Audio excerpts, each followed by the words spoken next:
جو بھی تھا کم از کم اس کے لیے بہت برا تھا۔ اب بھی اس کے لاشعور میں وہ لڑکی ہی قید تھی۔ گزری رات کا شائبہ تک نہیں تھا اس کے چہرے پر، مگر دل بوجھل تھا۔ رات کا وہ خواب پچھلے کئی خوابوں کی نسبت بہت دردناک تھا۔ ایک مدت گزر گئی تھی اسے دیکھے، اور آج جب دیکھا بھی تو اس طرح، یہ سب اس کے دل کو تڑپانے کا سبب بن رہا تھا۔ ان آنکھوں کی تڑپ، درد، اذیت اور نفرت نئے سرے سے اسے بے چین کرنے لگے۔ تیری یادوں کی سرد راہوں پر میں روز زرد پتوں کی طرح بگڑتا ہوں۔ بے خیالی میں اس کے عنابی لب ہلے، ایک درد بھری مجروح مسکان اس کے لبوں کو چھو گئی۔ وہ بھی تو گزرے سالوں کی ہر شب اسی طرح بکھرتا تھا۔ اتنی تڑپ اور اذیت کا کیا حاصل ہوا؟ ایک اذیت بھرا ہجر اور نارسائی کی آگ میں جلتا دل، یا پھر آبلہ پائی کا سفر جس پر وہ مدت سے بہانہ پا چلتا آ رہا تھا، لیکن سفر تھا کہ ختم ہونے میں ہی نہیں آ رہا تھا۔ صرف وہ اور اس کا وجود خاک ہو رہا تھا، لیکن رہائی کہیں نہیں تھی۔ اب تو صرف موت کا انتظار تھا۔ وہ نہ جانے کب اسے اپنی آغوش میں لیتی، لیکن موت سے پہلے اس کے دل میں اس سے ملنے کی تڑپ تھی جو دنیا کے لیے مر چکی تھی۔ اتنا عرصہ گزر جانے کے باوجود وہ یہ ماننے پر تیار نہیں تھا کہ وہ ایک ایسے سفر پر جا چکی ہے جہاں سے واپسی ممکن نہیں۔ دل تھا کہ اب بھی اس کا منتظر تھا، جس سے ملنا نہ جانے اس کے مقدر میں تھا بھی یا نہیں۔ ان ہاتھوں نے خود تمہیں دور کیا تھا، اب انہیں تمہیں چھونے کی تڑپ درد دے رہی ہے۔ کاش وہ نہ ہوا ہوتا جو ہو چکا تھا۔ اپنے ہاتھوں کی ہتھیلیوں کو گھوٹتے اس کا دل نوحہ کنا تھا۔ مغرور آنکھوں میں کسک جاگی جو انہیں سرخ کر گئی تھی۔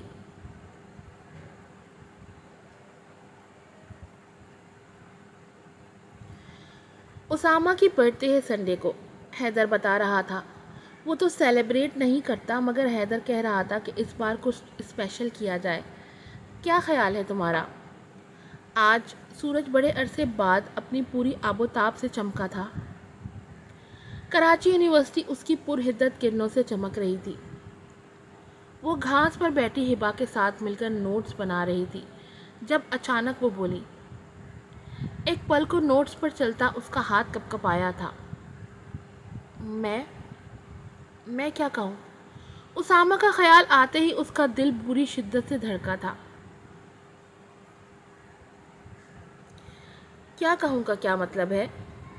لیکن چلو خیر ہے بھائی، تم تو اسپیشل ہو اس کے لیے، اور کسی اسپیشل چیز کی بھلا اسے کیا ضرورت؟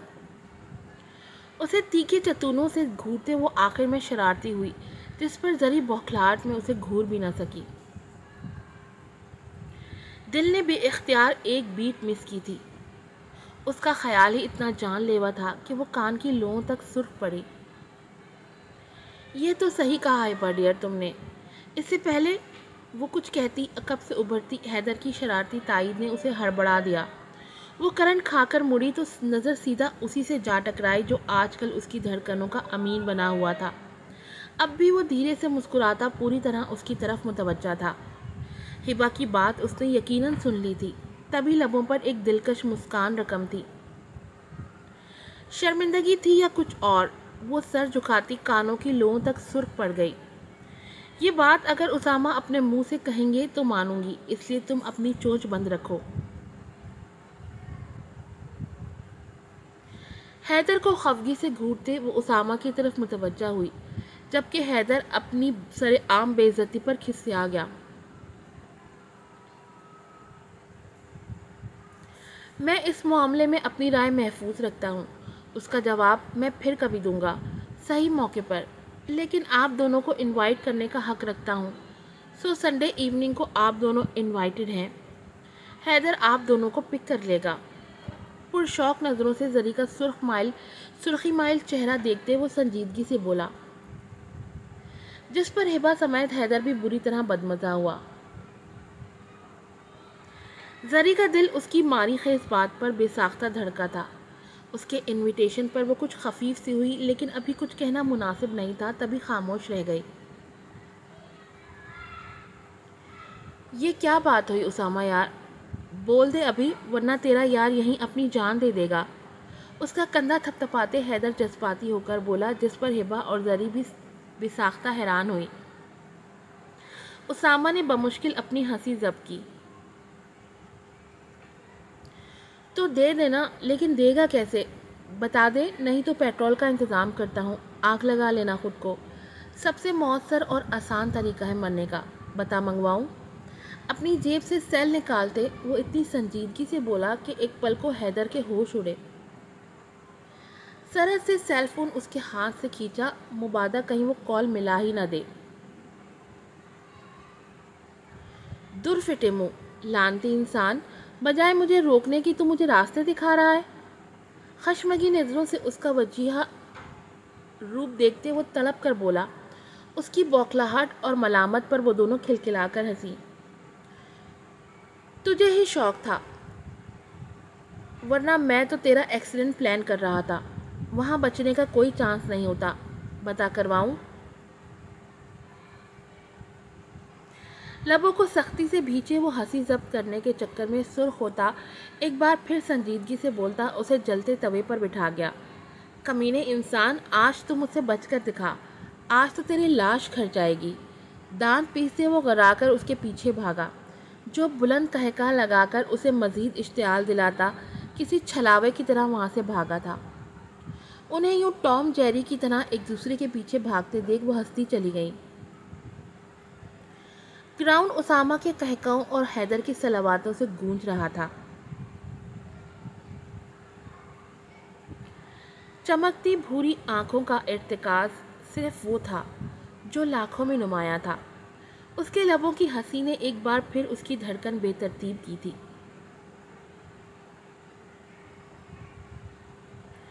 وہ آفس کا کام کر رہی تھی جب اس کی کسی کولیگ نے آ کر بتایا کہ آج وہاں باس آ رہے ہیں۔ یہ خبر کسی بم کی طرح فاطمہ کے حواسوں پر پھٹا تھا۔ اب اپنے کیبن میں وہ پریشان حال تھی کہ کیا کیا جائے۔ کاش آج وہ آتی ہی نہ، بوا نے بولا بھی تھا، لیکن اب کیا ہو سکتا تھا؟ نقاب تو خیر تھا ہی، لیکن اتنے سالوں بعد اس کا باضابطہ طور پر سامنا اسے عجیب سے احساس سے دوچار کر رہا تھا۔ اس دن کی ہوئی ملاقات میں تو شیشے کی دیوار حائل تھی دونوں کے درمیان، لیکن آج وہ سامنے ہوگا، یہ احساس ہی اسے ادموا کر رہا تھا۔ بے چینی میں وہ اب تک 3 گلاس پانی لے چکی تھی، مگر دل کی دھڑکن تھی کہ تھمنے میں ہی نہیں آ رہی تھی۔ دل چاہا وہاں سے بھاگ جائے، لیکن یہ نوکری اس کے پیروں میں بیڑی کی مانند بندھی ہوئی تھی۔ تبھی ہتھیلیاں مسلتے وہ فائل پر نظریں جمائے ساکت بیٹھی تھی۔ فاطمہ، آپ کو مینیجر سر بلا رہے ہیں، وہ باس کے روم میں ہے۔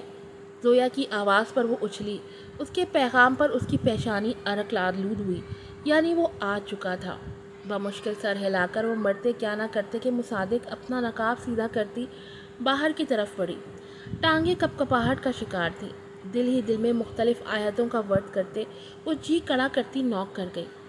اندر سے ابھرتی مدھم یس کی آواز اسے سہما گئی۔ وہ وہی تھا، یہ آواز تو لاکھوں کے مجمع بھی پہچان جاتی۔ دل اتنی تیزی سے دھڑکا کہ لگا سینے سے باہر آ جائے گا۔ دل شدت سے چاہ رہا تھا کہ وہ وہاں سے بھاگ جائے۔ اس سے پہلے وہ وہاں سے سچ مچ بھاگ جاتی، اندر سے دروازہ کھل گیا اور فاطمہ کو لگا کہ اس کے لیے موت کا در کھل گیا ہو۔ دل کی دھڑکن بے ساختہ رکی تھی۔ آج کی ایپیسوڈ یہیں پر ختم ہوتی ہے۔ امید ہے آپ کو پسند آئی ہوگی۔ فاطمہ کیوں اس آدمی سے اتنا گھبرا رہی ہے؟ کیا راز چھپا ہے اس مسٹری کے پیچھے؟ فاطمہ کی گھبراہٹ اور اس کا اتنا گریز مجھے بہت ہی زیادہ تجسس میں ڈال رہا ہے۔ دیکھتے ہیں کون ہے یہ مسٹری مین جسے فاطمہ کی جان جا رہی ہے۔ جلدی سے چینل کو سبسکرائب کر دیں، ویڈیو کو لائک کیجیے گا، شیئر کیجیے گا اور مجھے اپنی دعا میں یاد رکھیے گا۔ السلام علیکم۔